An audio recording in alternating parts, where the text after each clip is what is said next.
aula de espectro de luz visível e cores do Programa de Residência Pedagógica do Instituto Federal de São Paulo, Campus Registro. A luz é um conceito muito presente no nosso cotidiano. Sendo assim, você já se perguntou o que é luz? Já se perguntou do que é feita ou como você poderia explicá-la e defini-la? Bom, essa discussão já é bem antiga e data por volta da Idade Média, porque na época da Grécia Antiga não existem registros sobre o interesse acerca do que é luz, não da mesma forma, por exemplo, que existia um interesse pela matéria e o que a compunha. E mesmo não existindo esse interesse físico pela luz, pelo menos existia um interesse fisiológico, como, por exemplo, o que causaria cegueira e como tratar doenças oculares, por exemplo. Porém, existem registros pitagóricos que defendem que no olho existe um feixe de luz, uma chama que incide sobre os objetos. Em outras palavras, nós seríamos seres fontes de luz. Porém, logo de início, existe um problema com essa ideia que será tratado no slide seguinte. Outra escola de pensamento, os atomistas, eles defendiam a ideia de que o olho recebia passivamente as imagens que vêm dos objetos. Eles acreditavam também que a luz era formada por um feixe de partículas do ar que existiam entre objeto e observador. Mas se nós fôssemos seres fontes de luz, o que seria o escuro? Ou melhor ainda, por que nós não conseguimos enxergar no escuro? Bom, o mais importante nesse ponto é que vocês entendam que a discussão sobre a natureza da luz é realmente velha e que essa discussão, até então, era puramente filosófica. Eles partiam de uma ideia sem experimentos, sem demonstrações, e atualmente a gente sabe que os nossos olhos eles são lentes que captam luz, que incidem sobre eles, e os objetos refletem a luz que recebem, já que são corpos iluminados. A primeira contribuição científica foi feita por volta da Idade Média com Descartes, que era um cientista que não acreditava no vazio. Ele encarava a luz como uma pressão transmitida, assim como o som, e sendo o som uma onda mecânica, ele necessitaria de um meio elástico para se propagar, que segundo esse cientista, esse meio perfeitamente elástico, provavelmente muito leve e rarefeito para ser capaz de penetrar todos os corpos, seria o éter.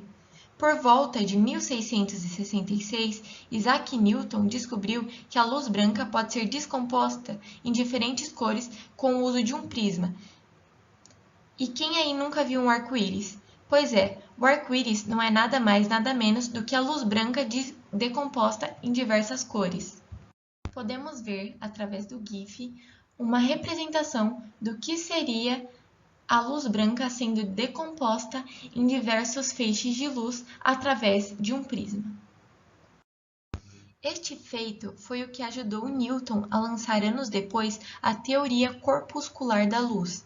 Newton propôs o seguinte: se a luz fosse realmente uma onda, ela poderia contornar obstáculos. E caso a luz fosse uma onda, o fenômeno físico da difração impossibilitaria regiões de sombra e penumbra. E de acordo com Newton ainda, nós poderíamos ouvir uma pessoa conversando do outro lado de um muro alto, mas não poderíamos vê-la, em razão do som ser uma onda e a luz uma partícula. E assim, a luz ganha uma nova definição, a de ser uma partícula. Porém, a partir daí, no ano de 1677, vamos ver a contribuição de outros dois cientistas acerca da teoria ondulatória da luz. Huygens havia lançado a teoria ondulatória da luz. Ele classificou a luz como uma onda, pois ele achava que a luz vibrava os pontos do meio da mesma forma que o som faz. As observações do Huygens permitiram que ele concluísse que cada ponto de uma onda se comportava como uma onda secundária para os próximos pontos.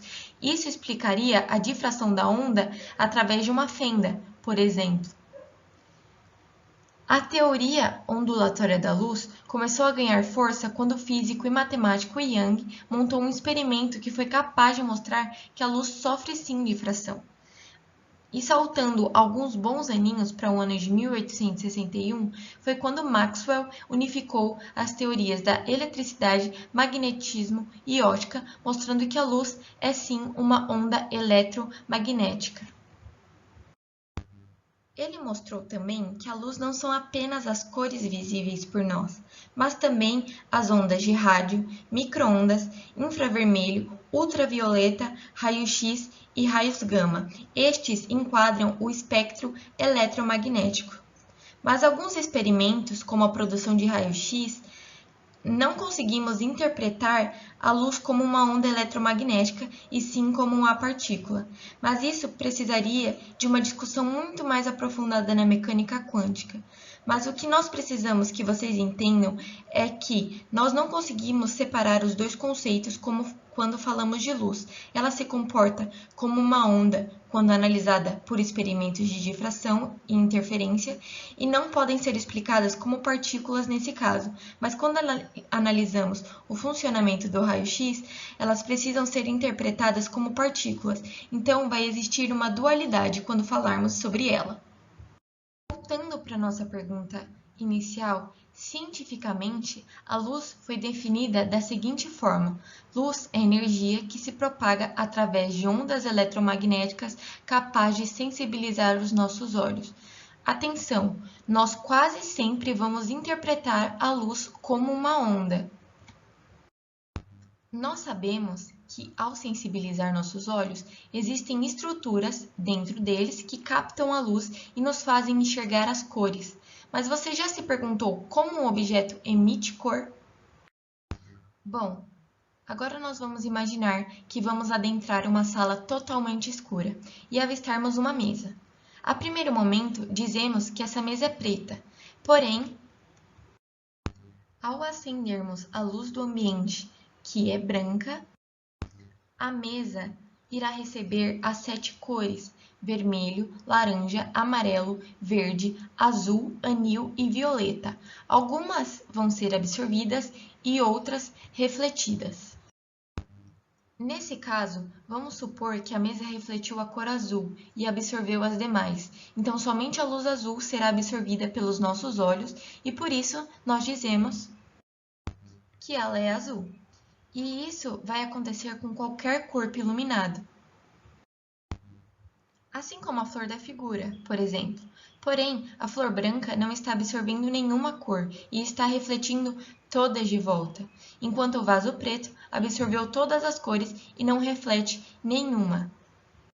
Sendo assim, a cor branca reflete todas as cores ao mesmo tempo, e isso nós podemos observar pelo experimento do disco de Newton.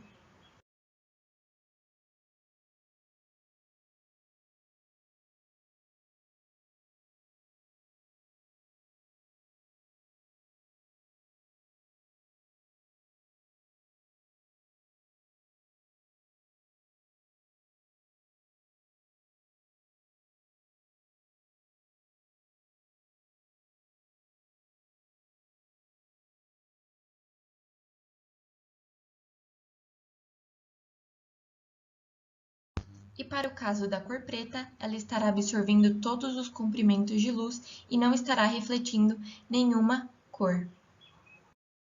Bom, chegando ao fim da nossa apresentação, estaremos realizando alguns exercícios de fixação. Primeiro, analise as afirmações a respeito da luz e suas propriedades. 1. A luz é uma forma de radiação eletromagnética.